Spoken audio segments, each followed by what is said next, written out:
Assalomu alaykum. Hurmatli ilmiy kengash a'zolari.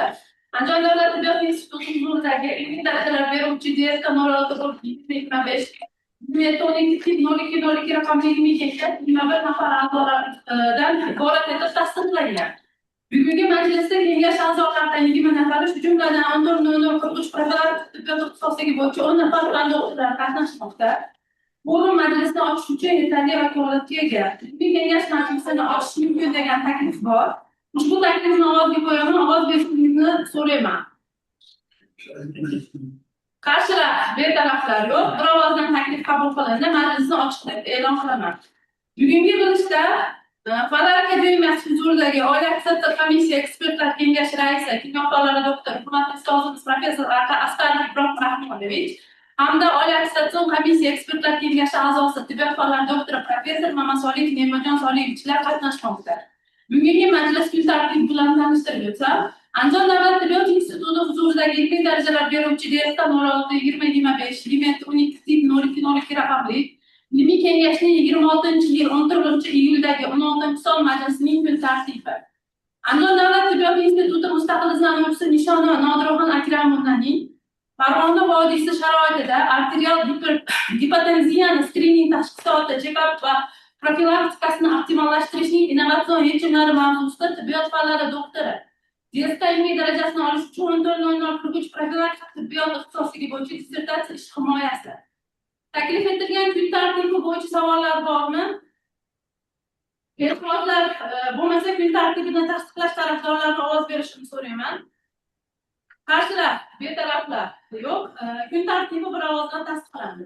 Kun tartibidagi masalani ko'rib chiqishga o'tsak, Andijon davlat tibbiyot instituti mustaqil izlanuvchisi Shonova Nodiroxon Akramovnaning Farg'ona vodiysi sharoitida arterial gipotenziyani skrining tashxisoti, check-up va profilaktikasini optimallashtirishning innovatsion yechimlari mavzusida tibbiyot fanlari doktori DSK ilmiy darajasini olish uchun 14.00 profilaktik tibbiyot ixtisosligi bo'yicha dissertatsiya mavzusi O'zbekiston Respublikasi Fanlar akademiyasi huzuridagi Oliy attestatsiya komissiyasi B2026.1 DSK tib 1459 raqam bilan ro'yxatga olingan.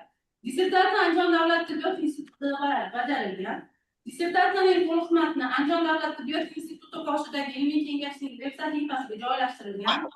Dissertatsiyaning avtoreferati o'zbek, rus, ingliz tillarida ilmiy kengash veb sahifasi hamda Ziyoniyat axborot ta'lim portaliga joylashtirilgan. Ilmiy maslahatchi, tibbiyot fanlari doktori, dotsent Mamsaliyev Zohidjon Ne'matovich, rasmiy opponentlar Rustamova Mamlakat To'labayevna, Toshkent davlat tibbiyot universiteti 1-son ichki kasalliklar profilaktikasi kafedrasi professori, tibbiyot fanlari doktori. Mirsajullayev Nurmahmud Mushohidovich, Filologlar centri qoshidagi Kardiomer tibbiyot markazi rahbari, tibbiyot fanlari doktori, professor. Salahidinov Zuhriddin Salahidinovich, Andijon davlat tibbiyot instituti oilaviy shifokorlar tayyorlash kafedrasi mudiri, tibbiyot fanlari doktori, professor. Yetakchi tashkilot Abu Ali ibn Sino nomidagi Buxoro davlat tibbiyot instituti. Mustaqil izlanuvchi Nishonova Nodiroxon Akramovnaning shaxsiy hujjatlari bilan tanishish uchun so'z ilmiy kengash ilmiy kotibi, tibbiyot fanlari doktori, dotsent Botirov Jahongir Akramjonovga beriladi. Assalomu alaykum, hurmatli rais, hurmatli kengash a'zolari. Andijon davlat tibbiyot instituti mustaqil izlanuvchisi Nishonova Nodiroxon Akramovnaning avtobiografik ma'lumotlari. Nishonova Nodiroxon Akramovna 1990-yil 6-sentyabrda Andijon shahrida Ziyolar oilasida tug'ilgan. Millati o'zbek, ma'lumoti oliy. 2013-yilda Andijon davlat tibbiyot institutini davolash fakultetini tamomlagan. 2013-yildan 2015-yilgacha Andijon davlat tibbiyot institutining gastro-terapiya va endokrinologiya kafedrasida gematologiya mutaxassisligi bo'yicha klinik ordinaturani tamomlagan. 2021-2024-yillarda gastro-terapiya va endokrinologiya kafedrasi assistenti, 2024 va 2025-yillarda Andijon davlat tibbiyot instituti gastro-terapiya va endokrinologiya kafedrasi katta o'qituvchisi, 2025-yildan hozirgi vaqtgacha Andijon davlat tibbiyot instituti gastro-terapiya va endokrinologiya kafedrasi dotsenti. Nishonova Nodiroxon Akramovna 2023-yilda tibbiyot fanlari bo'yicha falsafa doktori dissertatsiya ishini tibbiyot fanlari doktori professor Mamasolih Nemajon Soliyevich rahbarligida fermerlik faoliyati bilan shug'ullanuvchi aholi orasida arterial gipertenziyani epidemiologiyasi va profilaktikasi jihatlari mavzusida 14.00 profilaktik tibbiyot ixtisosligi bo'yicha muvaffaqiyatli himoya qilgan. Talabgor 14.00 profilaktik tibbiyot ixtisosligi bo'yicha Farg'ona vodiysi sharoitida arterial gipotenziyaning skrining tashxisoti, check-up va profilaktikasini optimallashtirishning innovatsion yechimlari mavzusida ilmiy tadqiqot ishi taqdim etilgan. Ilmiy maslahatchi, tibbiyot fanlari doktori, dotsent Ma'sumali Zohidjon Ne'matovich. Dissertatsiya mavzusiga bag'ishlangan 24 ta ilmiy ishlar mavjud. Shu jumladan 11 ta maqola, 10 ta tezis, 2 ta uslubiy tavsiyanoma va 1 ta ilmiy uchun dastur. Plagiat originaliga 86-65% tashkil etgan. Ariza beruvchining shaxsiy ishida ariza, diplom nusxalari va barcha kerakli hujjatlar mavjud. Taqdim etilgan hujjatlar O'zbekiston Respublikasi Fanlar akademiyasi huzuridagi Oliy attestatsiya komissiyasining tibbiyot fanlari doktori ilmiy darajasini berish tartibi to'g'risidagi nizomli talablariga javob beradi. Rahmat. Tadqiqotchining shaxsiy hujjatlari yuzasidan ilmiy tibbiyot izlanuvchiga savollar bormi? Savol.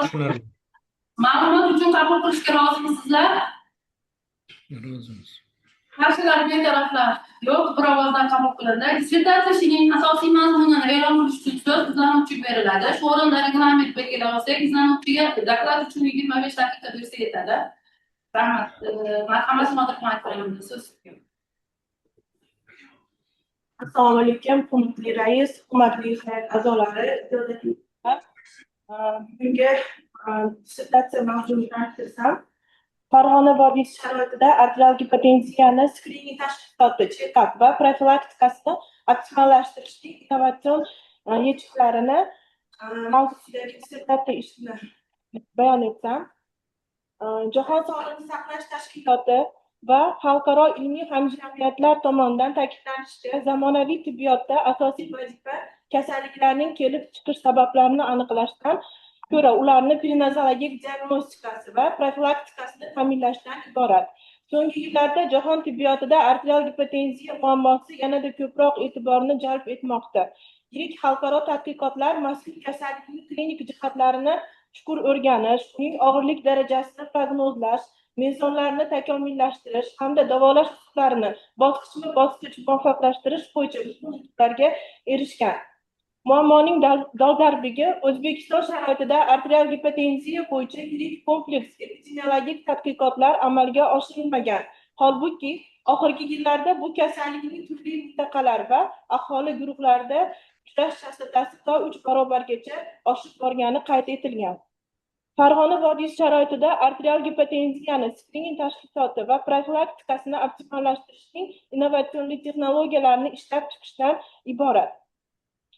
Arterial gipotenziyaning tarqalish chastotalarini ko'p yillik dinamikasini prospektiv epidemiologik tadqiqotda aniqlash, arterial gipotenziyaning ijtimoiy, iqtisodiy xatar omillarini uyushmagan aholi orasida epidemiologik tavsiflarni aniqlash va prospektiv monitoringda qiyosiy baholash. Keyingi vazifamiz arterial gipotenziyaning modifitsiylanuvchi xatar omillarini uyushmagan aholi orasida epidemiologik tavsifini o'rganish va ko'p yillik monitoringda arterial gipotenziyani qishloq aholisida epidemiologik tavsifining dinamikasini o'rganish va baholash. Prospektiv epidemiologik tadqiqot arterial gipotenziya klinik alomatlarini o'rganishlarning dinamikasini uyushmagan katta yoshdagi qishloq aholisida o'rganish va baholash.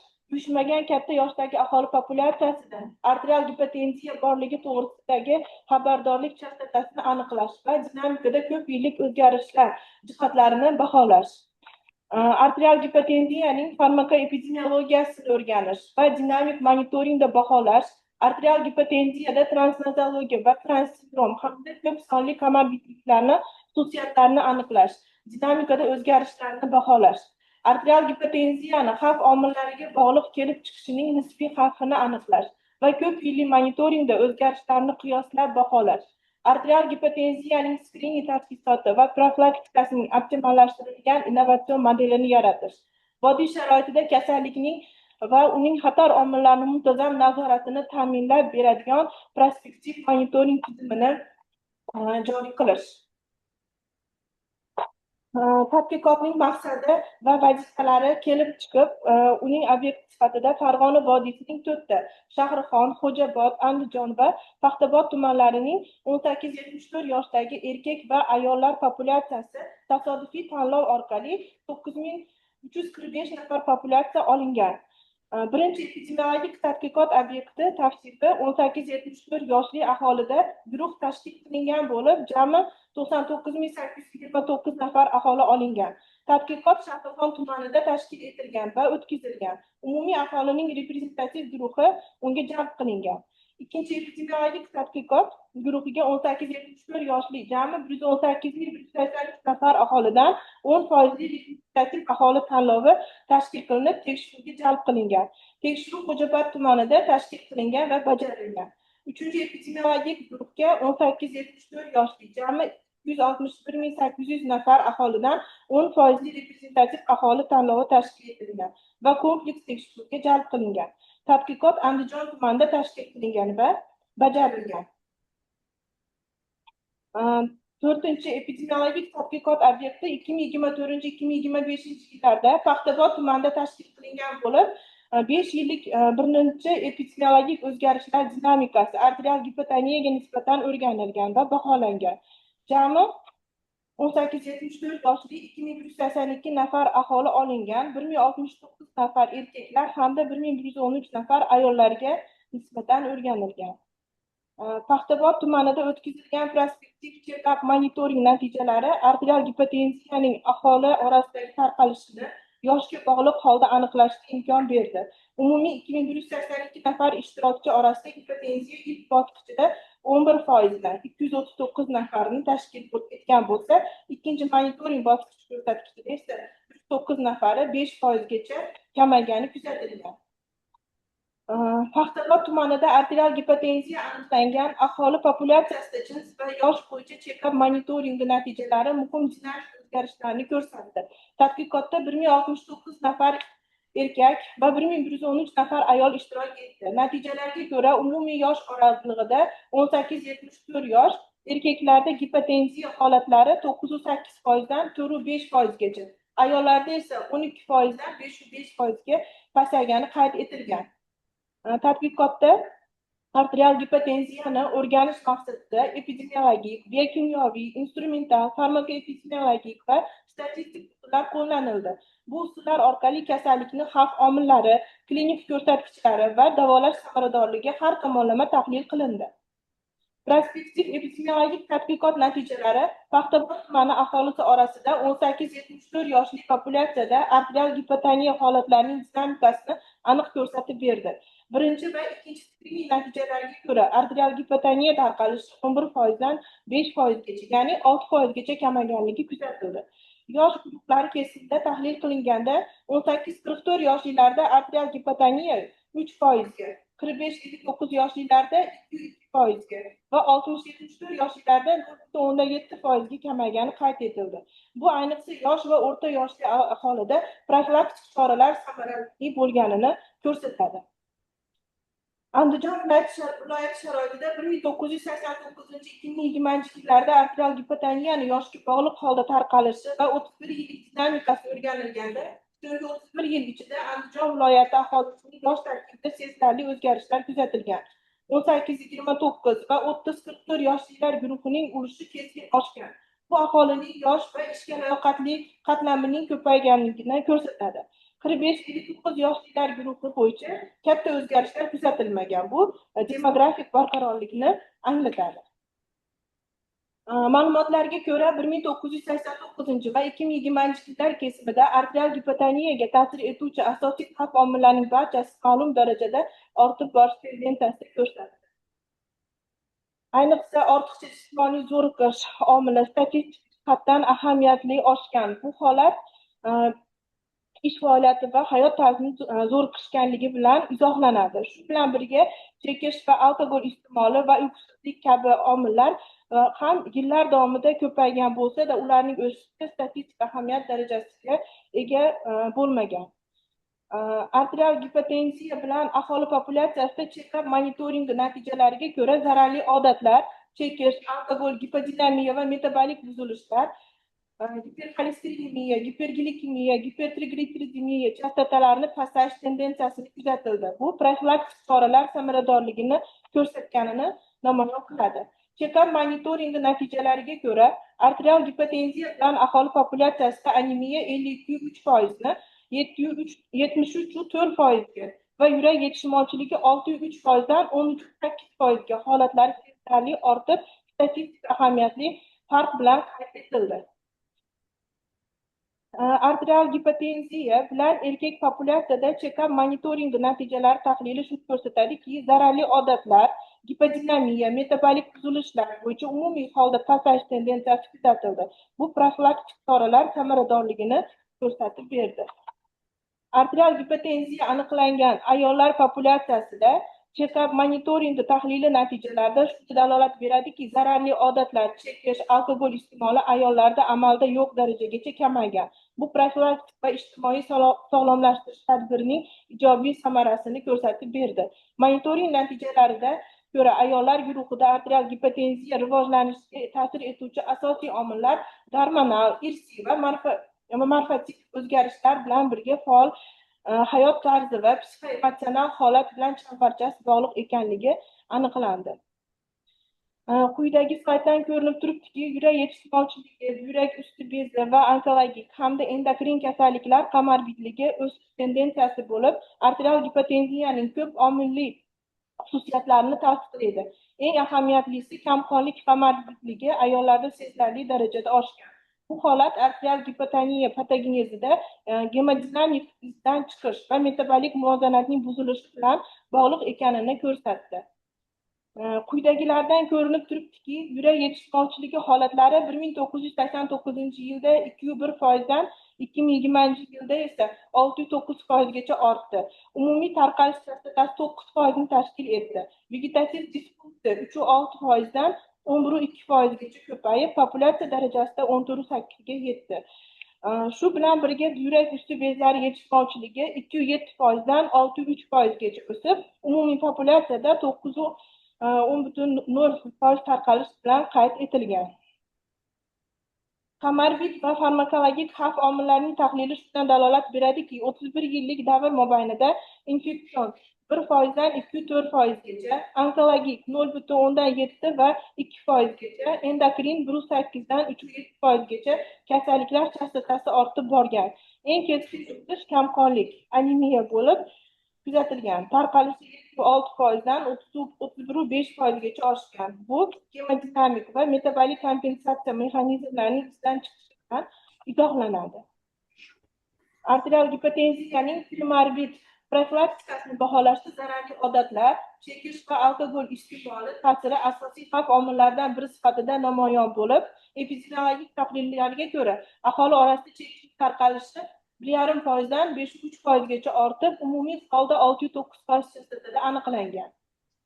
Taqdim etilgan ma'lumotlarga ko'ra, 1989-2020 yillarda davomida Farg'ona vodiysi aholisida alkogol iste'moli arterial gipotoniyaning muhim primorbid xavf omili sifatida shakllangan va uning tarqalish chastotasi izchil ortib borgan. 1989-yilda alkogol iste'molining aniqlanish ko'rsatkichi 5% tashkil etgan bo'lib, 2020-yilda esa 8,7%gacha oshgan. Bu 31 yillik davr mobaynida 5,2%ga ko'p rivojlanish dinamikasini aks ettirdi. Tadqiqot natijalariga ko'ra 1989-2020 yillar mobaynida Farg'ona vodiysi aholisi orasida giperxolesterinemiya, arterial gipotenziyaning muhim biokimyoviy va metabolik xatar omili sifatida shakllangan. 1989-yilda giperxolesterinemiya tarqalishi 2,2% bo'lgan bo'lsa, 2020 yilda bu ko'rsatkich 6,7%gacha oshgan. Ya'ni 31 yil mobaynida 4,5% ga o'sish tendensiyasi qayd etilgan. Umumiy populyatsiya darajasida aniqlanish chastotasi 9% ni tashkil etgan. Epidemiologik tahlil natijalariga ko'ra 1989-yilda gipertriglitseridemiya tarqalish chastotasi 2% bo'lgan bo'lsa, 2020 yilda esa 5,5%gacha oshgan. Ya'ni 31 yil ichida 3,5% ga ko'paygan, rivojlangan dinamikasi qayd etildi. Umumiy populyatsiyada aniqlanish chastotasi 7,4% ni tashkil etdi. Farg'ona vodiysi aholisi orasida giperglikemiya, arterial gipotenziyaning metabolik xavf omili sifatida izchil o'sish tendensiyasini namoyon etgan. Uning tarqalishi 2%. 2020 yilda esa 5,5% ni tashkil etib, 31 yil ichida 3,5% ga ortish kuzatilgan. Umumiy populyatsiya bo'yicha aniqlanish chastotasi 7,4% ga yetgani kuzatildi. Natijalarga ko'ra, Farg'ona vodiysi aholisi orasida gipoglikemiya, arterial gipotenziyaning muhim premorbid metabolik xavf omili sifatida shakllangan va rivojlangan.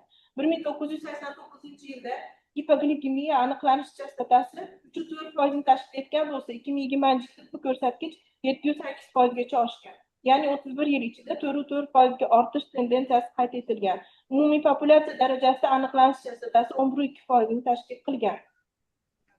Vodiyda 1989-2020 yillar oralig'ida arterial gipotoniya uchun premorbid xavf profili keskin og'irlashgan. Nutritiv omil 3,6 dan 8,7%gacha, degidratatsiya 2,9 dan 8%gacha, vegetativ disfunksiya 3,6 dan 11,2%gacha, yurak yetishmovchiligi 2,1% dan 6,9%gacha, hipodinamiya 2,5 dan 6,2%gacha, ortiqcha tana vazni 2% dan 6,4%gacha, ayniqsa kamqonlik 7,6 dan 31,5%gacha tez o'sgani kuzatilgan. Epidemiologik tahlil natijalari shuni ko'rsatadiki, 1989-2020 yillar davomida arterial gipotenziya bilan bog'liq psixosomatik klinik belgilari uyquchanlik, bosh aylanish, haddan tashqari kuchsizlik va bosh og'rig'i aholi orasida barqaror o'sish tendensiyasini shakllantirgan. Epidemiologik tahlil natijalariga ko'ra, vegetativ disfunksiya bilan bog'liq klinik belgilari aholi orasida izchil o'sish tendensiyasini shakllantirdi. Haddan tashqari ko'p terlash 2,5% dan 8%gacha, tana haroratining pasayishi 2,2% dan 6,2%gacha, sovuq qo'l oyoqlar 8,4% dan 39,2%gacha, hamda haddan tashqari kuchsizlik 5,3% dan 26,2%gacha oshishi aniqlandi. Tahlillardan kelib chiqadiki, miadrin, fludrokortizon va kofein natriy benzoat kabi preparatlar qo'llanish chastotasi sezilarli oshgan bo'lib, ayniqsa kofein natriy benzoat 6,4% 11,8%gacha, fenilefrin esa 3,1% dan 12,5% ni foydalanish darajasi ortishi arterial gipotenziyani sistematik barqarorlashtirishga xizmat qilgani aniqlandi. Natijada farmakoterapiyani aktivlashtirish orqali arterial gipotenziyani davolash samaradorligi 100%gacha oshirish imkoniyatini shakllantirdi va tasdiqlandi. Epidemiologik tadqiqot natijasida 16 ta asosiy xatar omillari ajratildi. Ushbu omillar aholida epidemiologik vaziyatni prognozlashda yuqori ilmiy va amaliy ahamiyat kasb etdi. Tahlil natijalariga ko'ra, arterial gipotenziyani yuqori xavfini tug'diruvchi asosiy omillar arterial qon bosimining barqarorligi va vegetativ moslashuv mexanizmlarining salbiy ta'sir ko'rsatishi aniqlandi. O'rtacha xavf darajasi semizlik, ortiqcha tana vazni va metabolik buzilishlar bilan bog'liq holatlarda kuzatildi. Past xavf darajasiga esa gipodinamiya, gipoglikemiya va eski omillarga xos bo'ldi. Komorbid fon ta'sirida ayniqsa anemiya va yurak yetishmovchiligida arterial gipotenziyani kelib chiqish sezilarli oshishi aniqlandi. Shu tariqa yaratilgan prognostik model arterial gipotenziyani rivojlanish xavfini oldindan 87,4% aniqlikda bashorat qilish imkonini berdi. Shunda 62,4% o'ta yuqori va yuqori xavf 25%, past xavf darajasiga to'g'ri keldi.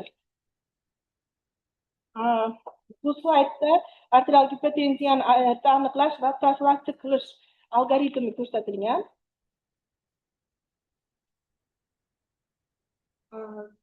Keyingisida tadqiqot natijalari shuni ko'rsatadiki, arterial gipotenziyaning kelib chiqish xavfi bemorlar populyatsiyasining deyarli 98%da komorbid fon bilan uzviy bog'liq bo'lib, bu holat kasallik patogenezida hal qiluvchi ahamiyat kasb etadi. Olingan natijalar asosida ishlab chiqilgan vodiy sharoiti uchun moslashtirilgan innovatsion va optimallashtirilgan screening diagnostik hamda profilaktik algoritm arterial gipotenziyani barvaqt aniqlash va xavf omillarini nazorat qilish va komorbidlik holatlarini kamaytirish imkonini beradi. Ushbu algoritmni amaliy tibbiyot tizimiga muntazam joriy etish bir tomondan arterial gipotenziya va uni asoratlarini 50%gacha kamaytiradi. Ikkinchi tomondan tashxis va profilaktika samaradorligini deyarli 100% ga yetkazadi. Bu esa aholi salomatligini saqlashda, xususan past arterial bosim bilan kechuvchi unutilgan kasallikka tibbiy hamjihatlikni yangi e'tiborni jalb etishda ilmiy va amaliy ahamiyatga ega hisoblanadi. Xulosa qilib aytganda, ishlab chiqilgan innovatsion epidemiologik profilaktik algoritm arterial gipotenziyaning barvaqt diagnostikasi va xavf omillarini nazorat qilish sifatini to'liq takomillashtirish, aholi salomatligini noqulay tendensiyalarni bartaraf etish hamda sog'lom turmush tarzini rag'batlantirish yo'lida yangi ilmiy amaliy bosqichini belgilab beradi. Xulosa va amaliy takliflar tarqatilganligi uchun to'xtamaslik. Rahmat, taqdirga savol javob berishda o'quvchiga katta qanday innovatsion yondashuvlar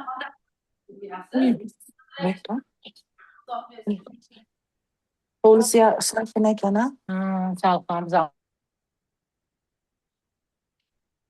Biz tadqiqotda arterial erta aniqlash va innovatsion modelini yaratdik, kompleks modelini yaratdik. Bunda monitoring asosida shu komorbidliklarni, arterial gipotenziyani erta tarqalishini oldini olish va davolashni yo'lga qo'yishni ishlab chiqdik. savollar bormi? Tanuvchiga marhamat, savollar bo'lsa. Manda savol bor edi. Hurmatli rais, assalomu alaykum. Hurmatli rais va hurmatli kengash a'zolari. Mani savolim shundan iboratki, oldin menimcha aniqlab olish kerakki, bu arterial gipotoniyami yo gipotenziyami? Gipotenziya. Arterial gipotenziya. Nega unday to gipotoniya deyapsiz, to gipotenziya deyapsiz? Menimcha uni aniqlashtirish kerakda birinchidan. Chunki adabiyotlarda gipotenziya degan anaqa so'z ishlatilmaydi, gipotoniya degan so'z ishlatiladi. Oxirgi rekomendatsiyalarni ko'rsangiz ham xuddi shunaqa. Endi keyingi savolim, qarang, hozir sizda gipotoniyani ro'sti kuzatilganda, siz shu check-up deyapsiz. O'sha umuman o'zi check-up degan aniq lug'at nimada ishlatilmaydi, chunki bu check-up degani bu tekshiruv degani. Bu ilmiy anaqaga kirmaydi. Xo'p, mayli, endi siz tekshiruv olib borgansiz, lekin bu tekshiruvlaringizda shunaqa deyapsizki, gipotoniya holatlari kuchayib boryapti. Buni siz bog'layapsiz anemiyani ortib borishi, endokrin kasalliklarni, shu bilan bir qatorda buyrak kasalliklarini ortib borishi. Buyrak usti bezi demoqchisiz, to'g'rimi? Nadpochnik demoqchisiz. Lekin adabiyotlarda shunaqa nima borki, nadpochnikda agarda faol bo'lsa, renin, angiotensin, aldosteron sistemasi faollashadi. Oqibatda periferik сопротивление kuchayib ketadi. Buning natijasida vazokonstriksiya bo'lib, arterial gipertenziyaga olib keladi. Gipotoniyaga emas. Shunga nima uchun siz bunga shunaqa qilib bog'ladingiz? Bu meni savolim. Endi keyingi nima, siz inobatga oldingizmi? O'rta Osiyo xalqi uchun gipotoniya xos deydi. Gipotoniya xos deydi. Yevropa davlatlarida me'yoriy chegaramiz sistolik arterial bosim, diastolik arterial bosimniki boshqacha. Agar ko'rgan bo'lsangiz, yangi tavsiyalarda ham. Masalan, amaliyotda 90 ga 60 bilan ham ish faoliyat ko'rsatadi. Lekin 100 ga ko'tarilsa, ularda bemor diskomfort bo'ladi. Bu to'g'risida u 70-по-моему yillarda Yinbayeva degan olim Очерки жаркого климата degan monografiyasida yozib ketgan. Siz qanaqa qaraysiz? Sizning mezonlaringiz qanaqa bo'ldi? Qaysi sifrani siz gipotoniya deb oldingiz? Har bir shaxsga individual menimcha yondashuv bo'lishi kerak. Shu savollarimga javob bersangiz. Savol uchun rahmat.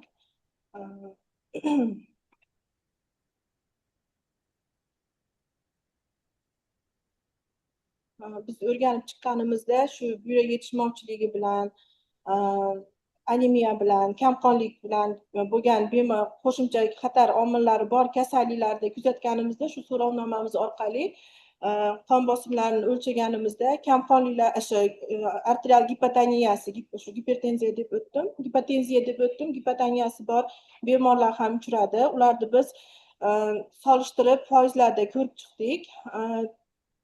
Har bitta bemor uchun alohida individual shu qon bosimlarini tinch holatda o'lchab aniqladik.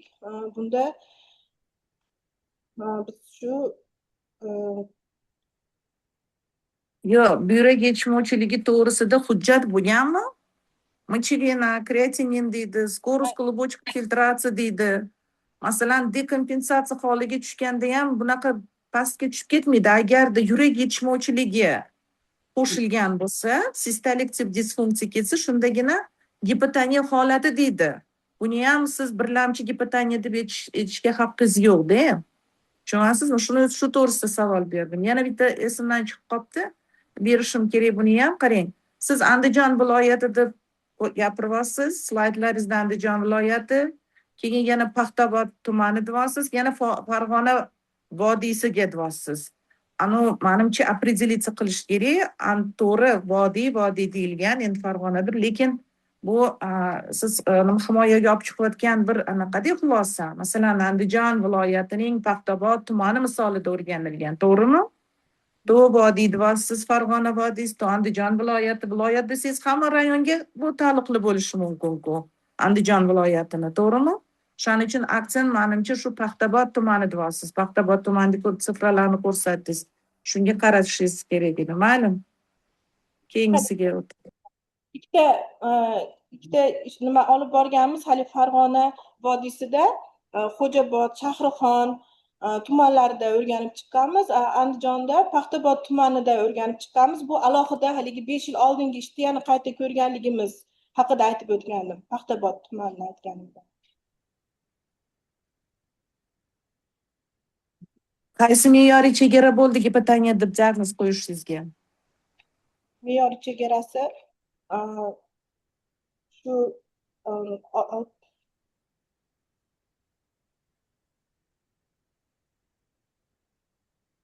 Sistolik arterial bosim nechi bo'lganda, diastolik arterial nechi bo'lganda siz shuni gipotoniya deb tan oldingiz demoqchiman.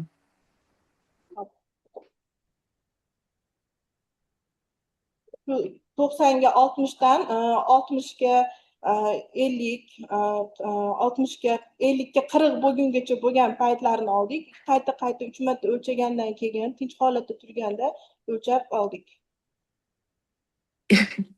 Sinov. Problemangiz aktualniy problema. Men hech qachon sizni anaqangizni, ilmiy ishingizni, mohiyatini, salohiyatini tushirmoqchi emasman. Lekin o'zingiz o'ylang, 50ga 40 bo'lib kelgan kasal siz qanaqa check-up qilasiz?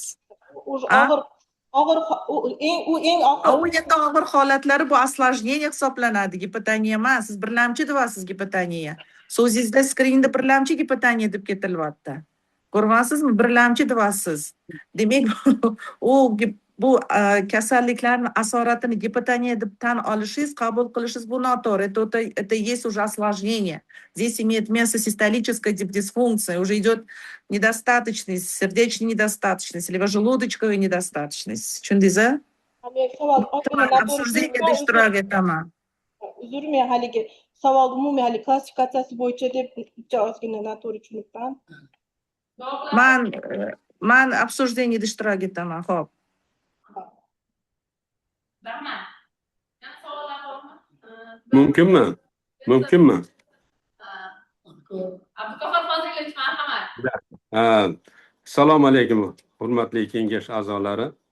Mana bugungi dissertatsiyani ko'tarib chiqilgan muammoni eshitib o'tirib, bir qancha narsalar paydo bo'ldi-da menda savollar.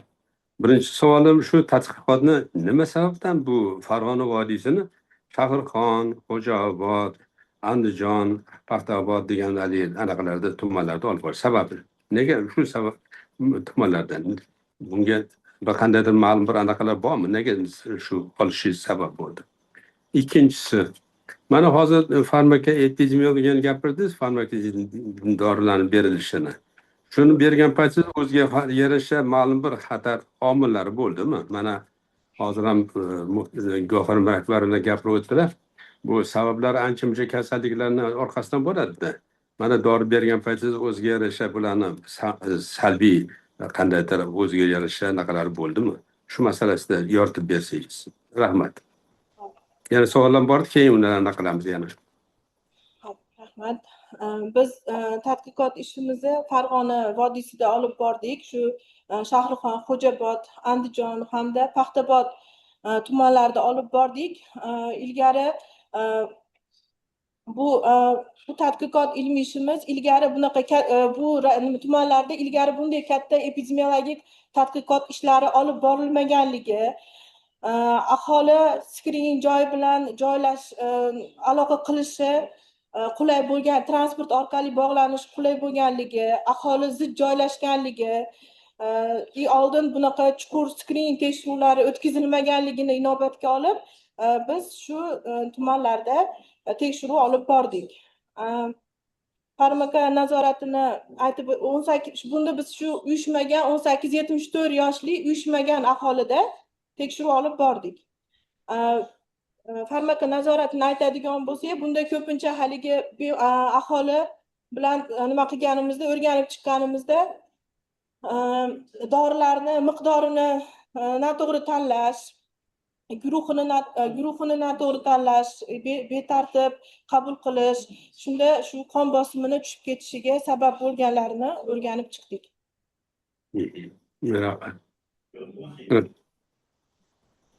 Rahmat. Javoblardan Qoniqarli. Rahmat. Yangi savolni Tibbiyot doktori professor Quldash Qahramonga Rahmat. So'rovni o'tkazganingizda qaysi anketadan foydalanganingizni bir aytib berishingiz. Yangi savolimiz anketani eshik qo'mitida o'tkazganmiz.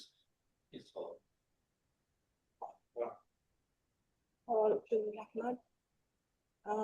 Biz so'rovnomani 2021-yilda tasdiqlangan professor Qayumov Ulug'bek Karimovichda so'rovnoma surunkali noinfeksion kasalliklar uchun anketasi deb nomlangan so'rovnomadan foydalandik. 378 ta savollari bor. Shularni biz o'zimizga O'zbekiston Respublikasi Sog'liqni saqlash vazirligini etik komitetini rayosatida tasdiqlatib qo'lladik. Javoblar maqsading. Yana savollar bormi?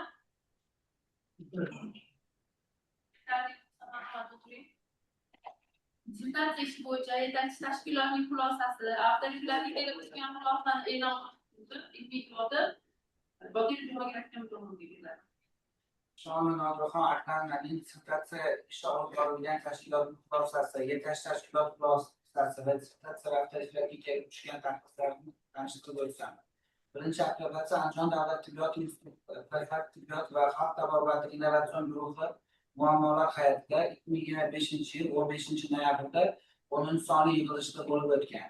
Rais tibbiyot fanlari doktori dotsent Atiqova Sojda G'ulomova bo'lgan retsenzentlar Andijon davlat tibbiyot instituti tibbiy radiologiya klinik laboratoriya diagnostika kafedrasi mudiri tibbiyot fanlari doktori Najmiddinov Otabek Bahriddin o'g'li, ikkinchi retsenzent Farg'ona jamoatchilik instituti jamoat salomatligi instituti fakultet va gastroxirurgiya kafedrasi mudiri Fattoh Nusratulla Hamdullayev bo'lgan va uchinchi retsenzent Andijon davlat tibbiyot instituti gastronterapiya va endokrinologiya kafedrasi professori Solih Qodir Karimov bo'lgan. Xulosa dissertatsiya ishi mazmuni, ko'lami va tadqiqot darajasi bo'yicha O'zbekiston Respublikasi Fanlar akademiyasi huzuridagi Oliy attestatsiya komissiyasining dissertatsiyalarga qo'yiladigan talablarga to'liq javob beradi va tibbiyot fanlari doktori ilmiy darajasini olish uchun ilmiy muhokama va hujjatlarga taqdim etilishi mumkin.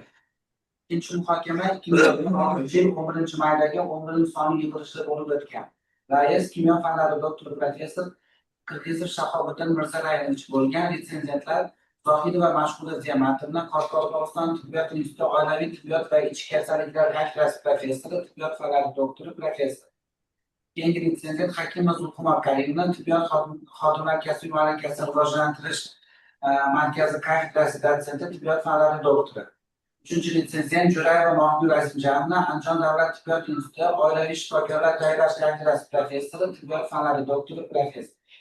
Xulosa dissertatsiya ishi mazmuni, ko'lami va tadqiqot darajasi bo'yicha O'zbekiston Respublikasi Fanlar akademiyasi huzuridagi Oliy attestatsiya komissiyasining dissertatsiyalarga qo'yilgan talablarga to'liq javob beradi va tibbiyot fanlari doktori ilmiy darajasini olish uchun ixtisoslashgan kengashga taqdim etilishi mumkin. Mustaqil izlanuvchi Nishonova Nodiraxon Akramovaning dissertatsiya ishi va avtorifikatsiya xulosa Abu Ali ibn Sino nomidagi Buxoro davlat tibbiyot institutidan ijobiy baholanib olingan. Dissertatsiya ishi navbatdan tashqari muhokamada 2026-yil 10-iyuldagi yig'ilishda 23-sonli bayonnoma bilan ko'rib chiqildi va muhokama qilindi. Yetakchi tashkilot xulosasi Nishon va Nozirxon Akramovaning Farg'ona vodiysi sharoitida arterial gipotenziyani skrin tashxisoti va profilaktikasini optimallashtirishning innovatsion yechimlari. 14 ikkitanol qirg'ich profilaktik tibbiyot ixtisosligi bo'yicha tibbiyot fanlari doktori ilmiy darajasini olishni bajargan dissertatsiya ishi dolzarb va tugallangan ilmiy ish hisoblanib, ilmiy yangiliklari mavjud va amaliy ahamiyatga ega. Dissertatsiya ishi O'zbekiston Respublikasi Fanlar Akademiyasi huzuridagi Oliy attestatsiya komissiyasining tibbiyot fanlari doktori ilmiy darajasini olishni qo'yilgan talablarga to'liq javob beradi. Muallifning o'zi esa bu unvonni olishga loyiq talabgor. Avtoreferat va dissertatsiya kelib tushgan tashxislar jami soni 10 ta. 5 tasi chet eldan, 5 tasi respublikamizdan, barchasi ijobiy kamchiliklar ko'rsatilmagan. Ruxsat bersangiz ularga to'xtalib o'tmasam. Marhamat. Dissertatsiya ishi bo'yicha yetakchi tashkilotning xulosasi avtoreferatga kelib tushgan xulosalar bo'yicha ikki savollar bormi? Ma'lumot uchun qabul qilish taklifi bor. E'tirozlar yo'qmi? Mulohazalar, e'tirozlar yo'q bo'lsa muhokamaga o'tsak, hurmatli kengash a'zolari, dissertatsiya ishini muhokama qilishga o'tsak, so'z birinchi rasmiy abonent tibbiyot fanlari doktori professor Usama Mamlakat Tulabayevna, marhamat. Assalomu alaykum, hurmatli rais, hurmatli ilmiy kengash a'zolari. Ruxsat bersangiz, Nishonova Nodirxon Akramovnaning 14.00.43 profilaktik tibbiyot ixtisosligi bo'yicha Farg'ona vodiysi sharoitida arterial gipotenziyani skrining tashxisoti va profilaktikasini optimallashtirishning innovatsion yechimlari mavzusidagi tibbiyot fanlari bo'yicha fan doktori, Doctor of Science dissertatsiyasiga yozgan taqrizim bilan tanishtirsam. Eshitilyapti, yaxshi, hurmatli rais.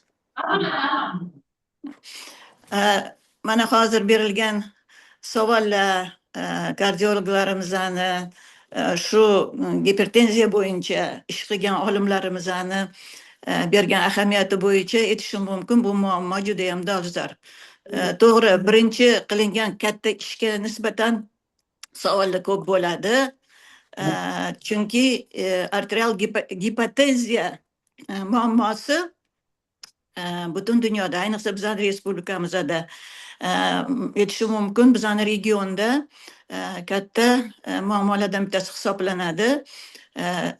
Boya Gavhar Mirakbarovna aytganlaridek, birlamchi, ikkalamchi sabablari bor.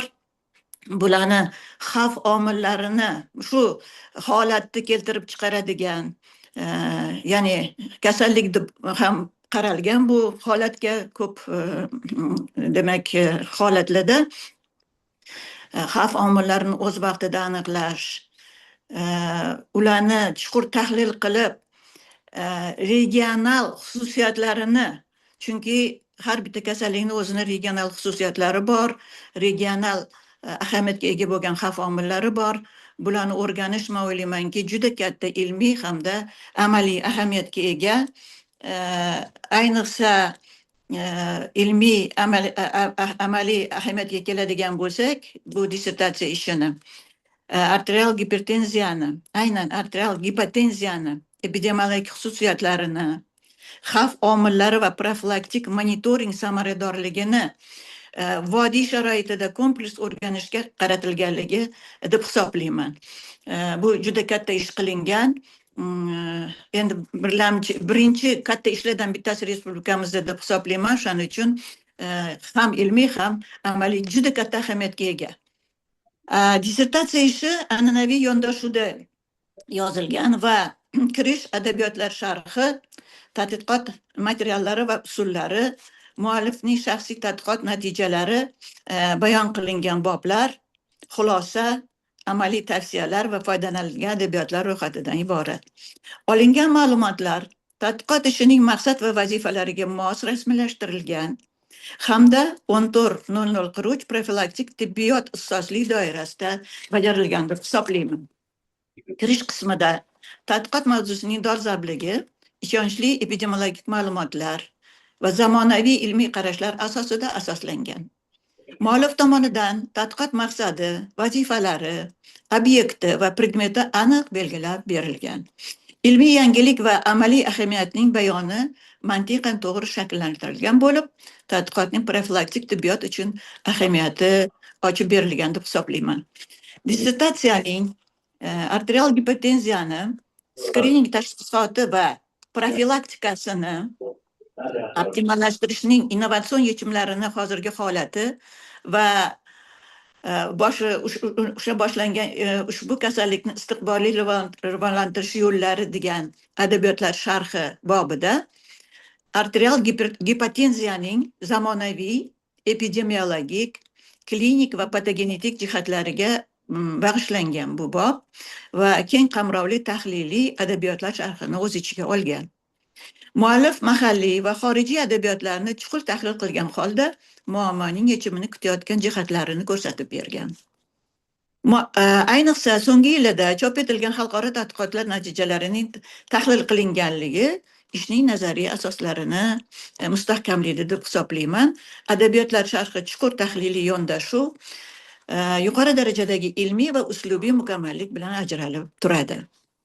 Tadqiqot usullari va materiallarini populyatsiyalarning umumiy tavsiflari deb nomlangan ikkinchi bobida dissertant tomonidan tadqiqotning metodologik asoslari, qo'llanilgan klinik epidemiologik yondashuvlar hamda tekshirilgan populyatsiyalarning umumiy tavsifi ilmiy jihatdan puxta va mantiqiy izchillikda bayon etilgan deb hisoblayman.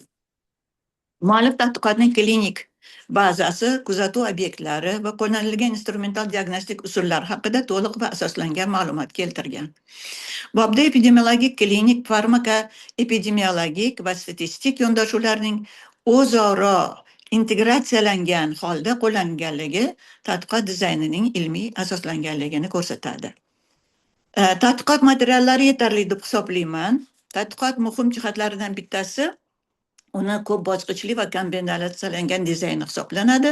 Muallif tomonidan bir vaqtli retrospektiv va prospektiv epidemiologik kuzatuv usullarining kompleks qo'llanilishi kasallikning tarqalish qonuniyatlari, xavf omillari, ayniqsa o'sha regional xususiyatlari va klinik kechishning dinamikasini uzoq muddatli nuqtai nazardan baholash imkonini bergan. Muallif tomonidan qo'llanilgan tadqiqot dizayni arterial gipotenziyaning klinik kechishi, xavf omillari va komorbid holatlarni har tomonlama tahlil qilish hamda ehtimoliy sistematik xatolarni minimallashtirish imkonini beradi. Tadqiqotga kiritish mezonlarining aniq belgilanganligi, populyatsiyalarning to'g'ri shakllantirishini ta'minlagan va olingan natijalarning ishonchliligini oshirgan. Olingan natijalar statistik tahlil qilingan va ishonarli deb hisoblayman. Dissertatsiya ishining Farg'ona vodiysi sharoitida arterial gipotenziyani uyushmagan katta yoshdagi aholi populyatsiyasida tarqalish chastotasi va check-up monitoring dinamikasi deb nomlangan 3-bobida arterial gipotenziyaning populятsion epidemiologik xususiyatlari, uning gender va yoshga bog'liq tarqalish qonuniyatlari hamda ko'p yillik dinamikasini baholashga bag'ishlangan bobda arterial gipotenziyaning gender xususiyatlari, monitoring dinamikasiga alohida e'tibor qaratilgan. Chunki bu holatda albatta chuqur o'rganish uchun uzoq va davomli demak monitoring olib borilishi maqsadga muvofiq chunki. Muallif tomonidan uzoq yillik perspektiv kuzatuvlar asosida erkaklar va ayollar populyatsiyasida kasallik tarqalishining turlicha dinamikasi aniqlangan. Yana xususiyatlardan bittasi ayniqsa shu ham erkaklarda ilgari juda ko'p ahamiyat berilardi, faqat erkaklarda xavf omillari va hokazo deb. Hozir ayollarda ham o'rganilishi, o'ylaymanki, juda katta ahamiyatga ega, chunki faqat uyda demak ishlamaydigan ayollar emas, balki ishlaydigan ayollar ham bor bizda va ularda ham o'rganilishi, men o'ylaymanki, katta ahamiyatga ega. Erkaklarda arterial gipotenziya tarqalishi tekshiruv yillari davomida nisbatan barqaror holatda saqlanganligi ko'rsatilgan. Ayollar populyatsiyasida esa birmuncha kamayishga moyilligi ham aniqlangan. Taqdim etilgan ma'lumotlar keng qamrovli epidemiologik materiallar va ko'p yillik monitoring natijalariga asoslangan bo'lib, ularning ishonchliligi zamonaviy statistik tahlil usullari bilan to'liq ta'minlangan. Muallif natijalari bayon qilishda mantiqiy, ketma-ketlik va ilmiy aniqlikka rioya qilgan. Har bir xulosa raqamli ma'lumotlar va qiyosiy tahlillar bilan mustahkamlangan. Arterial gipotenziyaning yosh va gender xususiyatlari, ko'p yillik dinamikasi hamda check-up monitoring natijalari bo'yicha keltirilgan ma'lumotlar muhim nazariy va amaliy ahamiyat kasb etadi. Dissertatsiyaning vodiy aholisi populyatsiyasida yosh gradiatsiyalari va xavf omillariga ko'ra arterial gipotenziya epidemiologiyasi hamda check-up monitoring dinamikasi aspektlari deb nomlangan 4-bobi arterial gipotenziyani xavf omillari bilan bog'liq epidemiologik qonuniyatlarini aholining yosh va gender xususiyatlari nuqtai nazaridan kompleks tahlil qilishga bag'ishlangan. Arterial gipotenziya aniqlangan aholi populyatsiyasida zararli odatlar, metabolik, nevrologik, nutritiv, gemodinamik va farmakologik xavf omillarini monitoring jarayonidagi dinamikasi keng qamrovli epidemiologik material asosida tahlil qilingan. Muallif xavf omillarining aholi turli qatlamlarida tarqalish darajasi, yoshga bog'liq o'zgarishlari va komorbid holatlar bilan o'zaro bog'liqligini ilmiy jihatdan asoslab bergan va bugungi mana prezentatsiyalarda aniq ko'rsatib berdilar. Men o'ylaymanki, bob arterial gipotenziyaning xavf omillari, komorbid holatlar, monitoring dinamikasini aholining yosh va gender xususiyatlari bilan bog'liq holatda kompleks tahlil qilinganligi bilan yuqori ilmiy ahamiyatga ega deb hisoblayman. Dissertatsiyaning Andijon viloyati sharoitida arterial gipotenziyaning prenazologik xavf omillari rivojlanishi va o'zgarishlarining tavsifi deb nomlangan 5-bobi arterial gipotenziyaning prenazologik bosqichda shakllanishiga ta'sir etuvchi xavf omillarining uzoq muddatli dinamikasini baholashga bag'ishlangan, ya'ni mana shu regional holatda kasallikning profilaktik va prognostik jihatlarini chuqur o'rganish nuqtai nazaridan muhim ilmiy ahamiyat kasb etadi deb hisoblayman. Ushbu bobda muallif tomonidan asosiy prenazologik xavf omillarining rivojlanishi va ko'p yillik o'zgarishlari vodiy aholisi misolida kompleks epidemiologik tahlil qilingan. Tadqiqot natijalari arterial gipotenziya rivojlanishida modifikatsiyalanuvchi va modifikatsiya qilinmaydigan omillarning o'zaro bog'liqligi hamda ularning vaqt o'tishi bilan ahamiyati ortib borishini ishonchli statistik ma'lumotlar asosida tasdiqlangan. Muallif tomonidan arterial gipotenziya bilan kechuvchi komorbid holatlar vaqt o'tishi bilan nafaqat ko'payib borishi, balki kasallik kechishini og'irlashtiruvchi mustaqil xavf omillariga aylanishi ham ko'rsatib berilgan va bularga katta ahamiyat berish kerakligi asoslab berilgan. Muallif tomonidan olingan ma'lumotlar prenazologik xavf omillarining aholi populyatsiyasida bosqichma-bosqich kuchayib borishini, ayniqsa arterial gipotenziya bilan og'rigan bemorlarda ushbu omillar qo'shimcha yuqori xavf shakllantirishini ko'rsatib berilgan va hayot sifatini albatta bu omillar keskin pasaytiradi. Tadqiqot natijalari keyingi 3-10 yillik davomida komorbid, gemodinamik va farmakologik xavf omillarining ahamiyati sezilarli ortib borganligini ishonchli ravishda tasdiqlaydi va mana shu xavf omillariga katta ahamiyat berish kerakligi asoslab berilgan. Dissertatsiyaning arterial gipotenziyada komorbid holatlar va farmakoepidemiologik monitoringning klinik epidemiologik xususiyatlari deb nomlangan 6-bobi arterial gipotenziya bilan kechuvchi komorbid holatlarning shakllanish mexanizmlari, ularning klinik ahamiyati, farmakoepidemiologik monitoring natijalarini kompleks baholashga bag'ishlangan bo'lib, tadqiqotning nazariy va ilmiy jihatdan eng ahamiyatli bo'limlaridan biri deb hisoblayman. Bobda keltirilgan ma'lumotlar keng qamrovli klinik va epidemiologik materiallar asosida tahlil qilingan bo'lib, olingan natijalarning ishonchliligi zamonaviy statistik usullar bilan tasdiqlangan. Muallif tadqiqot natijalari mantiqiy ketma-ketlikda bayon qilgan va har bir ilmiy xulosa raqamli ma'lumotlar va qiyosiy tahlillar bilan mustahkamlab mana bugun ko'rsatib berdilar, o'zinglar ham ko'rdinglar.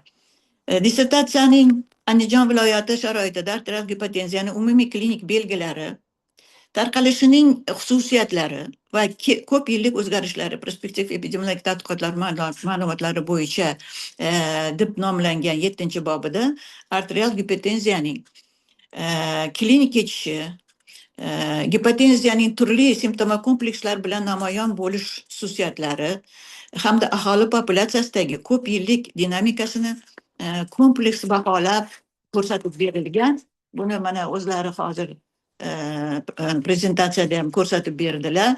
Man bu yerda aytib o'tmoqchi edim.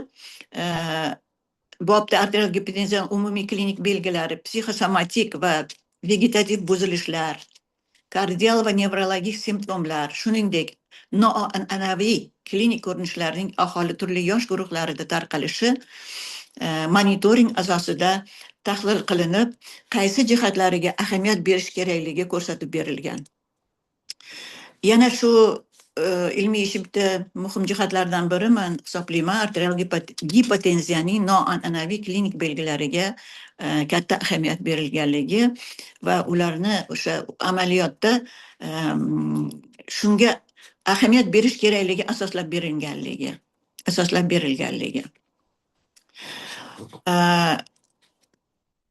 Xususan muallif turli yosh guruhlarda reproduktiv, psixoemotsional va asena vegetativ buzilishlarni tarqalish xususiyatlarini tahlil qilgan va nimalarga keyingi mana shu kuzatuvlarida amaliyotda nimalarga ahamiyat berish kerakligi ham ko'rsatib berilgan, asoslab berilgan. Ayniqsa arterial gipotenziyaning fertillikka salbiy ta'siri, homiladorlik davrida toksikoz kechishini og'irlashtirishi va ayrim reproduktiv buzilishlar bilan bog'liqligi ilmiy jihatdan asoslab ko'rsatib berilgan.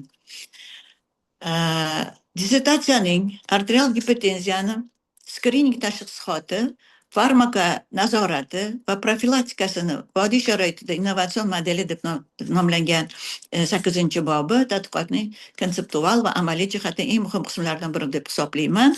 Bobda arterial gipotenziyani erta aniqlash, xavf omillarini erta aniqlab, to'g'ri baholash, profilaktik monitoringni takomillashtirish yo'llari va farmaka nazorat tizimini optimallashtirishga qaratilgan innovatsion yondashuvlar, ya'ni yangicha yondashuvlar kompleks tarzda tahlil qilib, asoslab berilgan. Taklif etilgan model xavf omillarini premorbid bosqichda aniqlash, individual profilaktik chora-tadbirlarni o'z vaqtida belgilash va aholini dinamik monitoring qilish uchun xizmat qilishi bilan ahamiyatli deb hisoblayman va albatta bu monitoring doimiy olib borilsa, o'sha arterial gipotenziyasi bor, demak aholini hayot sifati albatta yaxshilanadi. Va o'sha xavfli omillarni o'z vaqtida yo'qotishga, ya'ni kamaytirishga yoki yo'q qilishga hamda to'g'ri davolash yo'llarini tanlashga men o'ylaymanki imkoniyat beradi.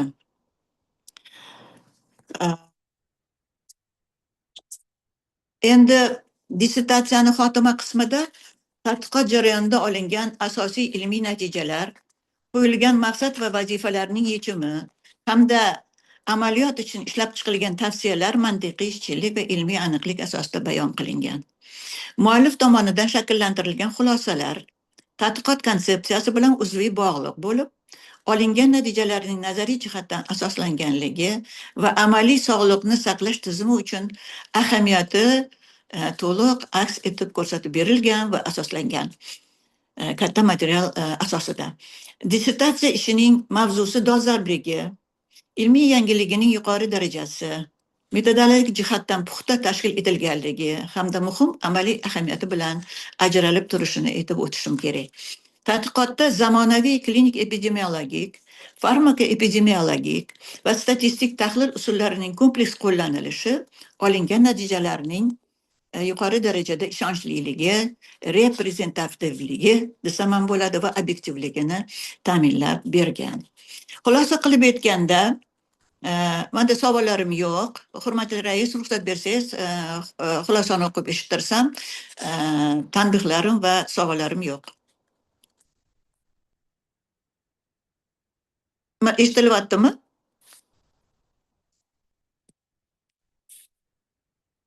Eshitilyaptimi, hurmatli rais?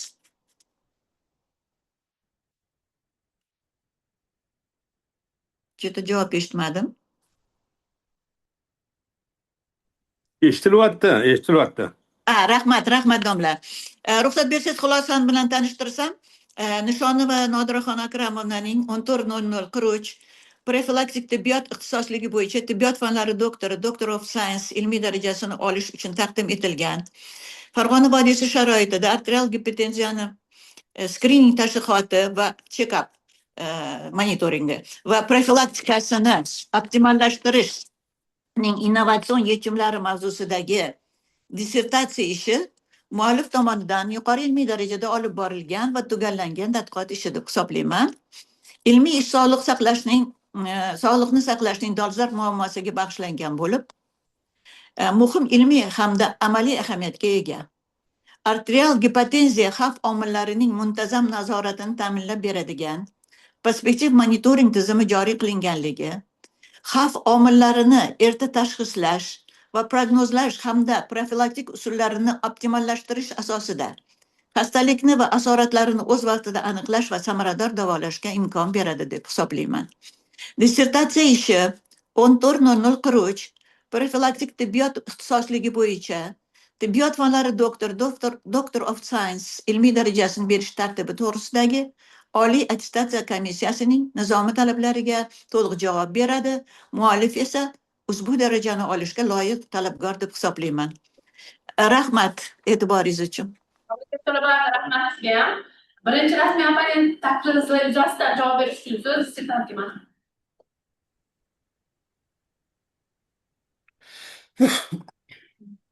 Va mamlakat To'labayevna, sizga alohida katta rahmat. Har bitta dissertatsiyamizni, har bitta dissertatsiya ishimizni har bitta bobini chuqur o'rganib chiqib, o'z xulosalaringizni berganingiz uchun alohida minnatdorchiligimni bildiraman. Katta rahmat. Rahmat katta sizga. So'z ikkinchi rasmiy opponent tibbiyot fanlari doktori professor Qo'tayevlar marhamat. Assalomu alaykum, hurmatli rais, hurmatli kengash a'zolari. Nishonova Nodiraxon Akramovaning 14:00 profilaktik tibbiyot ixtisosligi bo'yicha Farg'ona vodiysi sharoitida arterial gipotenziyani skrining tashxisoti va profilaktikasini optimallashtirishning innovatsion yechimlari mavzusidagi tibbiyot fanlari bo'yicha falsafa doktori dissertatsiyasiga mening taqrizim. So'nggi yillarda arterial gipotenziya yurak qon tomir tizimining keng tarqalgan funksional buzilishlaridan biri sifatida tibbiyot amaliyotida tobora katta ahamiyat kasb etmoqda. Mazkur holatni aholi o'rtasida o'sib borishi, uni mehnat qobiliyati pasayishi, kognitiv va psixoemotsional buzilishlari, shuningdek komorbid kasalliklar bilan birgalikda kechishi profilaktik tibbiyot oldidagi yangi tashkiliy va ilmiy vazifalarni qo'ymoqda. Jahon Sog'liqni saqlash tashkiloti va Yevropa kardiolog jamiyati ma'lumotlariga ko'ra, arterial gipotenziya aholining salmoqli qismida uchrashiga qaramasdan ko'p hollarda kech tashxislanadi yoki umuman aniqlanmay qoladi. O'zbekiston sharoitida, ayniqsa Farg'ona vodiysi aholisi o'rtasida arterial gipotenziyaning epidemiologik xususiyatlari, xavf omillari va profilaktik monitoring samaradorligiga bag'ishlangan kompleks tadqiqotlar cheklanganligi mazkur yo'nalishning dolzarbligi yanada oshiradi. Shu nuqtai nazardan dissertant tomonidan amalga oshirilgan ko'p yillik prospektiv epidemiologik tadqiqot arterial gipotenziya barvaqt aniqlash, monitoring qilish va profilaktikasini takomillashtirish bo'yicha yangi ilmiy yondashuvlarni shakllantirganligi bilan ahamiyatlidir. Dissertatsiya an'anaviy tarkibda bayon qilingan bo'lib, kirish, adabiyotlar tahlili, tadqiqot materiallari va usullari, asosiy ilmiy natijalari aks ettirilgan 8 bobdan, xulosa va amaliy tavsiyalardan iborat. Ishda 89 ta MDH davlatlari va O'zbekiston manbalari hamda 144 ta xorijiy adabiyotlardan foydalanilgan muammoning keng qamrovida o'rganilganini ko'rsatadi. Uzr bor, bo'lyapman. Iltimos ulardan o'qib bersangiz yetasidi. Oldini birinchi rasmiy opponent to'liq to'xtalgani uchun bundan kelgancha majlisimiz bo'ladi, qisqaroq qilsak. O'zim ham shu yerga kelgandim. Demak, mamlakat To'labayevni juda ham keng qilib 8 ta bobni yaxshi, juda chiroyli qilib tashxislab berdilar. Men bunga yana qaytib sizlarning vaqtingizni olmay, Agar hurmatli rais ruxsat bersangiz, xulosa qismini o'qib berardim. Marhamat. Dissertatsiyaning xulosa qismi tadqiqot davomida olingan asosiy ilmiy natijalar, qo'yilgan maqsad va vazifalarning yechimi hamda amaliy sog'liqni saqlash tizimi uchun ishlab chiqilgan tavsiyalar mantiqiy izchillikda va aniq shaklda bayon qilingan. Shakllantirilgan xulosalar tadqiqot maqsadi va vazifalari bilan to'liq uyg'un bo'lib, olingan natijalar ilmiy jihatdan asoslanganligi hamda ularning amaliy ahamiyati ishonchli tarzda aks ettirilgan.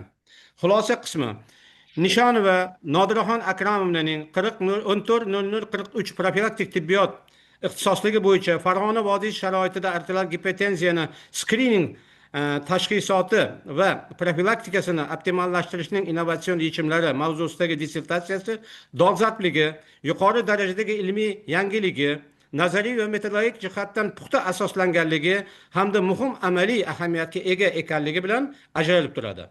Tadqiqotda arterial gipotenziyaning epidemiologik xususiyatlari, xavf omillari, klinik kechishi va profilaktik monitoringi kompleks yondashuv asosida o'rganilgan, shuningdek kasallikni erta aniqlash va profilaktikasini takomillashtirishga qaratilgan innovatsion modeli ishlab chiqarilgan va amaliyotga joriy etilgan.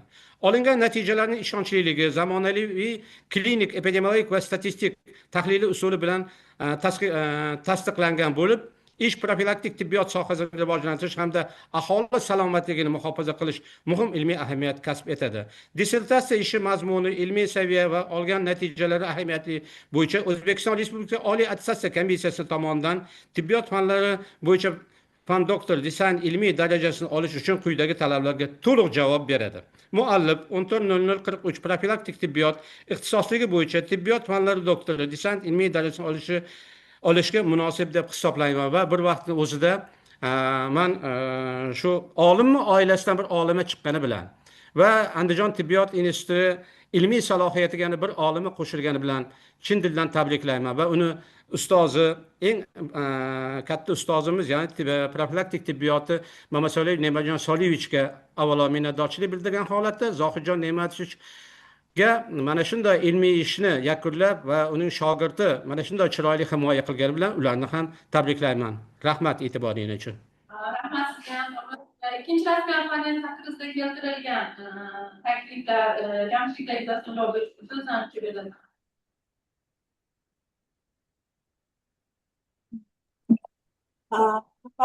Abdullayevich, sizga katta rahmat. O'z vaqtingizni ayamasdan har bitta dissertatsiyamizni, har bitta ishini o'rganib chiqib, fikrlaringizni bildirganingiz uchun ham o'z minnatdorchiligimni bildiraman. Katta rahmat.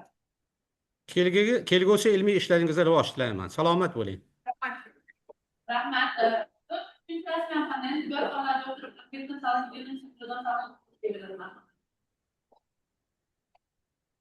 Assalomu alaykum, hurmatli himoya kengashi a'zolari, mehmonlar, rais. Nishonova Nodiraxon Akramovnani profilaktik tibbiyot ixtisosligi bo'yicha Farg'ona vodiysi sharoitida arterial gipotenziyani skrining tashxisoti va profilaktikasini optimallashtirishning innovatsion yechimlari mavzusidagi tibbiyot fanlari bo'yicha fan doktori DSc dissertatsiyasiga tafriz bilan tanishtirmoqchiman. Ma'lumki, mana Gavhar Murakbarni ko'tardilar, juda asosiy masalani. Hozir arterial gipotoniya qayerda chegarasi? Qachon arterial gipotoniya deymiz. Mana chet ellik olimlarimiz 130, 120 bularga ham davlat deb hisoblashimiz kerak. Mana endi biz bilamiz, ayollarimizni aksariyati 90 ga 60 davlanasi. Lekin ular hayot sifati buzilmagan, normal holatda o'tyapti. Shuning uchun 130, 120, 80 mi, 140 mi, 90 shuni pastga tushirish haqida gap ketyapti. Vaqtda ham bir kuni aniqlab ketdilar. Avvallar gipotenziya haqida gapirardik. Mana endi bu qizimiz ishdan keyin gipotoniya haqida juda yaxshi ma'lumotlar olyapmiz. Dissertatsiyaning mazmuni tuzilishi haqida mana bizning hurmatli opponentlarimiz mamlakat To'laboyevna juda chiroyli qilib gapirib berdilar. Dissertantni o'zi ham mukammal vaqtda to'xtadi. Shuning uchun mening ishim ancha yengillashadi va bular haqida men to'xtamasligimga ruxsat berasizlar. 8 ta bobdan tuzilgan bo'lib, boblar bo'yicha mazmun bo'yicha prinsipial, uslubiy yoki metodologik kamchiliklar aniqlanmadi.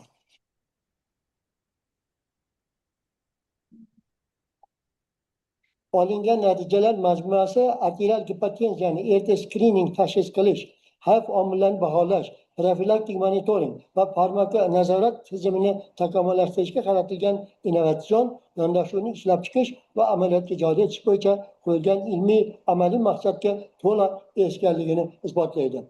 Menda dissertant bilan shaxsiy muloqot vaqtida paydo bo'lgan savollarga javob oldim.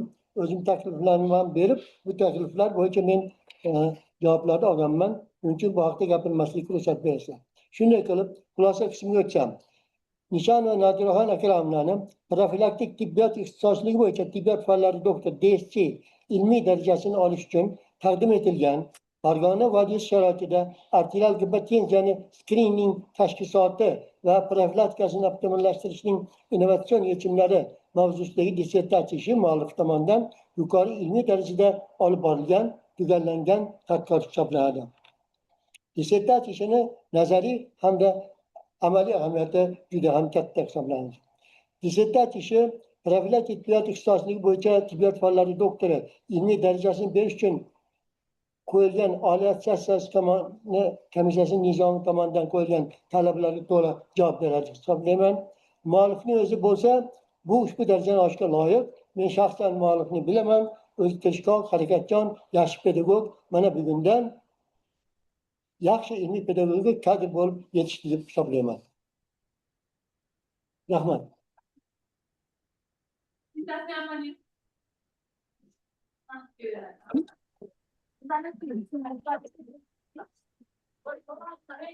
Ustozimiz Salahiddinov Zuhriddin Salahidinovga ham o'z minnatdorchiligimni bildiraman. Katta rahmat domla.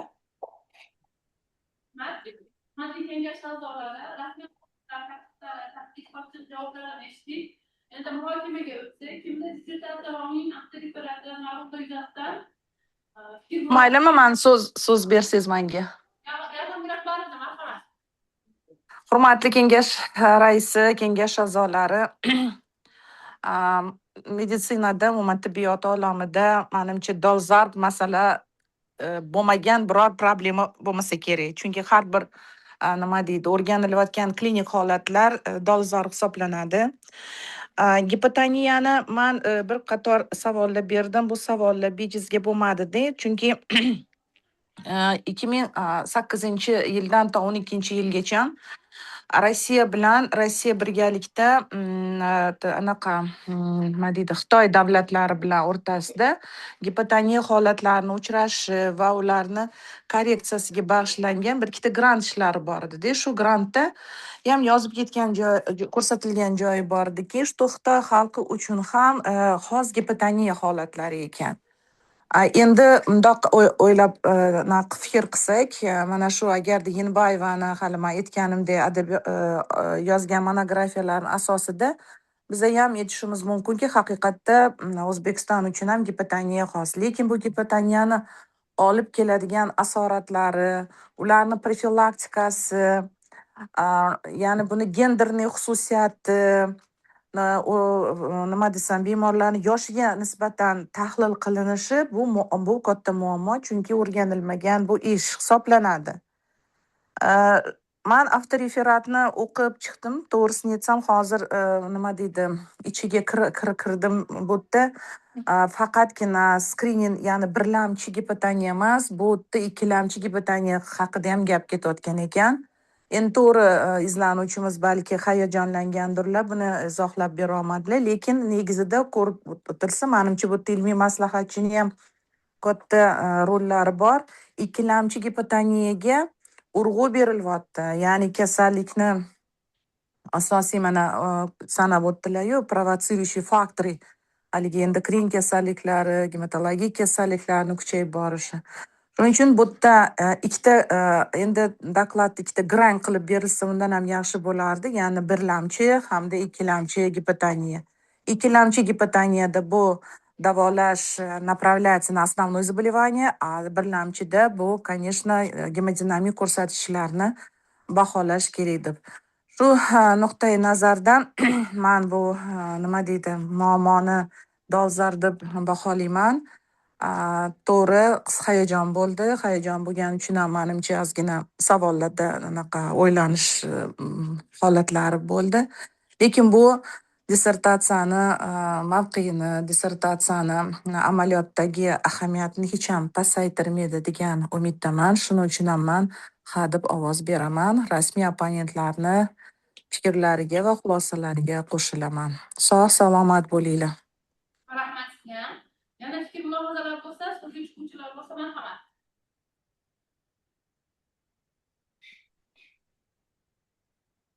Agar fikr mulohazalar boshqa bo'lmasa, endi so'z navbatida dissertativ ilmiy rahbari, tibbiyot fanlari doktori Dastin Hamsoyev Dorixon Ne'matovga bersa marhamat.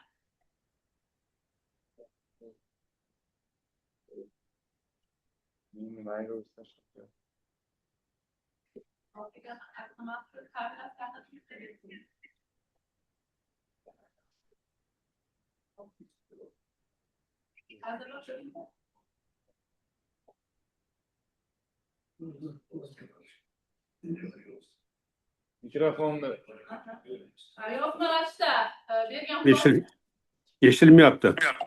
Bo'ldi endi. Assalomu alaykum. Assalomu alaykum. Eshitilyaptimi? Ha. Assalomu alaykum, hurmatli rais, hurmatli ilmiy kengash a'zolari, hurmatli ustozlar, hurmatli Ibrohim Rahmonovich, barchalarni ko'rib turganimdan juda ham xursandman. Uzr so'rayman, Zoom orqali qatnashyapman, offline qatnasha olmayapman safardaligim uchun. Endi dissertatsiya to'g'risida gapirmoqchi emasman. Dissertatsiyaga baho berishni hurmatli siz ustozlarga havola qilamiz, ilmiy kengash a'zolariga.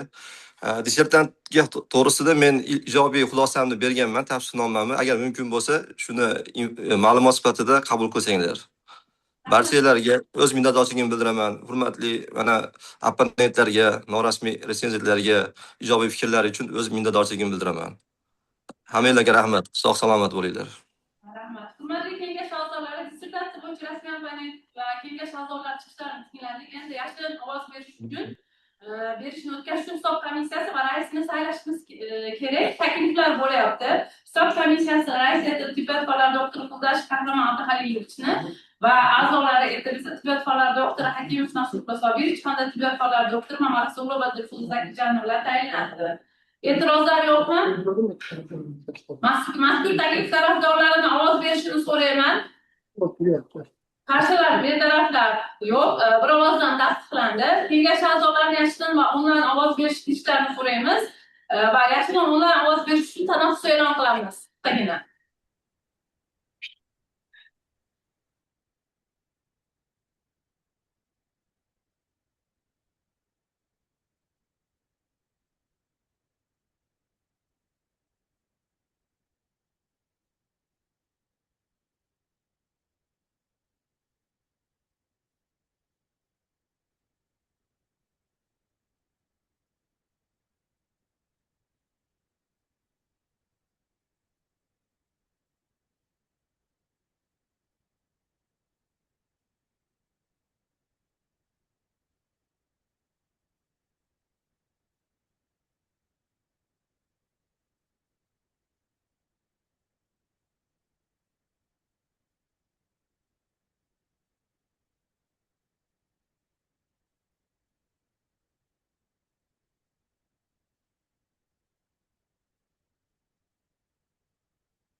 Hurmatli kengash a'zolari, kengash ishini davom ettiramiz. So'z hisob komissiyasining raisi tibbiyot fanlari doktor professor Qahramon Abduhalimovga beriladi. Marhamat. Rahmat, hurmatli rais, hurmatli Ibrohim Rahmonovich, ustozlar. Bugungi ilmiy kengash tarkibida 21 kishidan 20 kishi qatnashdi. Ulardan ko'rib chiqilayotgan dissertatsiya profili bo'yicha 10 ta fan doktori qatnashdi. Yaqin onlayn ovoz berish natijalari quyidagicha bo'ldi. Tibbiyot fanlari doktor of science ilmiy darajasi berish to'g'risida Shonam Nodirxon Akramovnaga qatnashchilar 19 ta, ilmiy maslahatchi tarkib a'zosi bo'lgancha ovoz bermadi. 20 tadan 19 kishi ovoz berdi, 19 kishi hammasi rozi, 100% deb tasdiqlansin. Hisob komissiyasi bayonnomasini ochiq ovoz berish yo'li bilan tasdiqlashimiz zarur. Mazkur taklif tarafdorlarini ovoz berishni so'rayman. Qarshilar, betaraflar yo'q. Hisob komissiyasining bayonnomasi bir ovozdan tasdiqlandi. Rahmat. Hurmatli kengash a'zolari, barchaga baholash mezonlari va xulosa loyihalari tarqatilgan. Mazkur masala bo'yicha ilmiy kengash xulosasini tasdiqlashimiz zarur. Xulosa va mezonlar bo'yicha qanday fikrlar bor? Asos qilib olish kerak. Qabul qilinsin degan taklif tarafdorlarini ovoz berishni so'rayman. Rozilar qo'l ko'tarib tasdiqlab qo'yamiz. Qarshilar, betaraflar yo'q. Asos o'rnida qabul qilinadi. Tasnifiy belgilarni muhokama qilishga ruxsat bersanglar. Dissertatsiya tasnifiy belgilari, dissertatsiya natijalarining xarakteri. 1.3 dissertatsiya natijalarining yangilik darajalari 2.1 dissertatsiya natijalarining qimmatliligi 2.2 dissertatsiya mavzusining rejali tadqiqotlar bilan bog'liqligi 4.3 dissertatsiyaning amaliy ahamiyatga ega bo'lgan natijalardan foydalanish darajasi 5.4 dissertatsiyaning amaliy ahamiyatga ega bo'lgan natijalardan kengaytirilgan holda foydalanish bo'yicha tavsiyalar 6.1 tasnifiy belgilarni tasdiqlash taklifi bor. Rozilar qo'l ko'tarib tasdiqlashimiz zarur. Qarshilar, betaraflar yo'q. Bir ovozdan qabul qilindi. Rahmat. Endigi so'z ilmiy kengash qarorini o'qib eshitish uchun ilmiy kotibga beriladi. Marhamat. Andijon davlat tibbiyot instituti huzuridagi ilmiy darajalar beruvchi DSK.06.2025.27.12.02.02 raqamli ilmiy kengash 16 sonli majlis bayonnomasi qarori. Nishonova Nodirxon Akramovnaning Farg'ona vodiysi sharoitida arterial gipotenziyani skrin tashxisoti, check-up va profilaktikasini optimallashtirishning innovatsion yechimlari 14.0.43 profilaktik tibbiyot ixtisosligi bo'yicha tibbiyot fanlari doktori ilmiy darajasini olish uchun tayyorlagan dissertatsiya ishi yakunlangan ish sifatida ma'qullansin. Nishonova Nodirxon Akramovnaga 14.0.43 profilaktik tibbiyot ixtisosligi bo'yicha tibbiyot fanlari doktori ilmiy darajasi berilsin. Qarorni tasdiqlash taklifi bor. Rozilar qo'l ko'tarib tasdiqlashimiz zarur. Qarshilar, betaraflar yo'q. Bir ovozdan qaror qabul qilindi. Rahmat. Endi yakunlovchi so'zni dissertant Nishonova Nodirxon Akramovnaga bersak.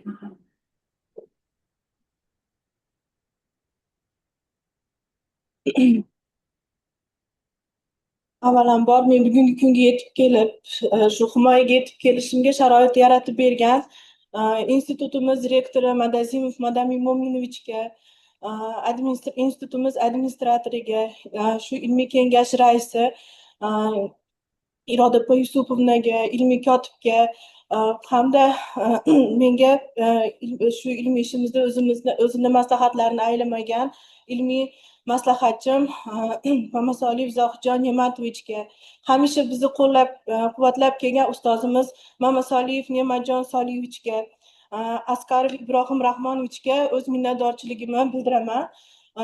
Va albatta shu kunlarga yetib kelishimga to'g'ri yo'l ko'rsatib, maslahatlarini bergan ota-onamga, oilamga o'z minnatdorchiligimni bildiraman. Bundan tashqari, meni har bitta shu bosqichlarda o'tishda har bitta ishimni chuqur ko'rib o'rganib chiqqan taqrizchilarimiz o'z vaqtlarini ayamay ishimizni ko'rib chiqqani uchun har bitta taqrizchilarimizga o'z minnatdorchiligimni bildiraman. Rahmat katta.